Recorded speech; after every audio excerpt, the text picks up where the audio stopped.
There are some questions that people have regarding hybrids or plug-in hybrids or electric vehicles for that matter. So we're going to touch on a few of them now. Other common misconceptions with it is that it's much more expensive. It's more costly to repair the battery.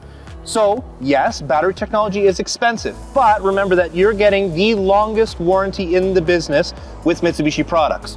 Just like before, and on every Mitsubishi vehicle, you have that standard 10-year powertrain warranty, and with the plug-in hybrid, it's no different. You get the same 10-year powertrain warranty that covers that gas engine, but it also includes both electric motors front and rear, and it includes that large drive battery underneath. So if you ever have any concerns of, gosh, that battery sounds very expensive, I've seen some other videos and some horror stories, the batteries are very expensive.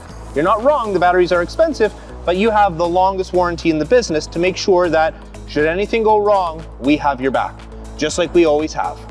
If you have any other questions about the Outlander plug-in hybrid or how you get yourself one of them in your own driveway, please feel free to give us a call. We're here at Brampton Mitsubishi, Ontario's #1 volume dealership. You can reach us at 905-459-2600.